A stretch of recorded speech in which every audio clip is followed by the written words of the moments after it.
বাসে থাকার কারণে মাগরিবের নামাজ মিস হয়ে যায়। বিষয়টি এমন, নামাজ পড়তে গেলে বাস চলে যাবে কিংবা বাসে সবাই মানবে না, পরবর্তী বাসের জন্য বসে থাকলে বাসায় যেতে দেরি হয়ে যাবে, মানে আশুলিয়া থেকে নারায়ণগঞ্জ, আবার পরের দিন সকালে ক্লাস থাকে, ফজর পড়েই রওনা দিতে হয়, এমন সময় মাগরিবের নামাজ কি বসে আদায় করা যাবে?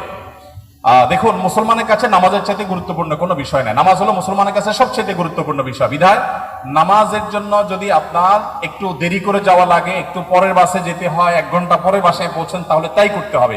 প্রয়োজনে আপনি বাস থামিয়ে পথে নেমে যেতে হবে যদি টাইম চলে যায়, কারণ ইন্না সালাতা কানাত আল মুমিনিনা কিতাব মাওকুতা, নির্দিষ্ট সময় নামাজ পড়তে হবে।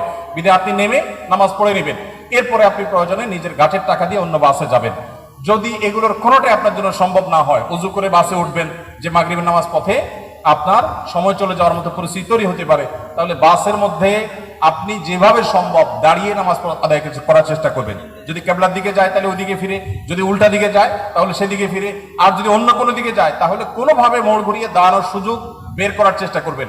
আমার জীবনে এরকম ঘটনা ঘটেছে যে বাসে আছি, দূরপাল্লার বাসে, ফজরের নামাজের টাইম যায় এবং বাস ড্রাইভার কোনোভাবে থামাবেন না, বহু কষ্টে ওযু করে গায়ের মধ্যে দাঁড়িয়ে নামাজ পড়েছি। কখনো পড়ে যেতে লেলে আমি সিট ধরে এসে নামাজের কাজ শেষ করেছি, তারপরে নামাজ আদায় করেছি আলহামদুলিল্লাহ। ইমানদারের জীবনে নামাজের চাইতে গুরুত্বপূর্ণ কোনো বিষয় নাই, সেজন্য আপনাকে নামাজ পড়তেই হবে। এটা নো কম্প্রোমাইজের মতো একটা বিষয়, আপনার জীবন মরণের একটা ব্যাপার। আপনি অন্য সব কিছুতে ছাড় দিতে পারেন, কিন্তু টাইম মতো নামাজ পড়ার ক্ষেত্রে কোনো ছাড় দেওয়ার সুযোগ নাই। যদি আপনি কোনো বাহনে থাকেন, নামার মতো কোনো পরিবেশ না থাকে, নামলে ভয়াবহ বিপদ হতে পারে, এরকম কোনো পরিবেশে থাকেন, তাহলে ওযু থাকলে সিটে বসে নামাজ পড়ে নেবেন। পরবর্তীতে অনেক ইমামদের মতে সেই নামাজটা আপনাকে দোহরায় নিতে হবে, কিন্তু নামাজ আপনাকে পড়তেই হবে। এখানে কোনো প্রকার ছাড় কিংবা মাফ নাই। বিশ্ববিদ্যালয়ে পড়া অবস্থায় আমরা অনেকেই হেদায়েত প্রাপ্ত হই, আবার হেদায়েত থেকে ঝরেও যাই। এই হেদায়েত ধরে রাখার উপায় জানতে চাই। আলহামদুলিল্লাহ, এই বিশ্ববিদ্যালয় অর্থাৎ ড্যাফোডিল ইউনিভার্সিটিতে ইসলামিক সেন্টার আছে, আমাদের প্রফেসর মুখতার ভাই আলহামদুলিল্লাহ তত্ত্বাবধান করেন। তার তত্ত্বাবধানে এটি যেমন চলছে, বাংলাদেশে আরো 2-1টি ইউনিভার্সিটি আছে, চট্টগ্রাম আইইউসি আছে, আরো 2-1টা আছে, সেখানে আলহামদুলিল্লাহ দ্বীনি পরিবেশ বজায় রাখবার জন্য এবং দিনদার তরুণদের দিনদারিতাকে ধরে রাখবার জন্য নানামুখী আয়োজন সেখানে হয়ে থাকে। আমরা যারা প্রতিকূল পরিবেশে, বিশেষ করে বিশ্ববিদ্যালয়ের আঙিনায় আমাদের জীবনের এই গুরুত্বপূর্ণ সময়টা পার করছি, তারা হেদায়েতের উপরে টিকে থাকার জন্য এই সার্কেল মেনটেনের কোনো বিকল্প নাই।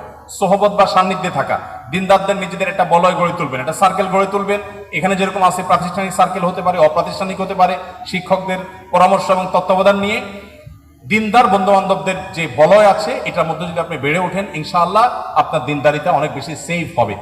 এই পরিবেশের কোনো বিকল্প নেই দিনদারিতাকে ধরে রাখবার ক্ষেত্রে।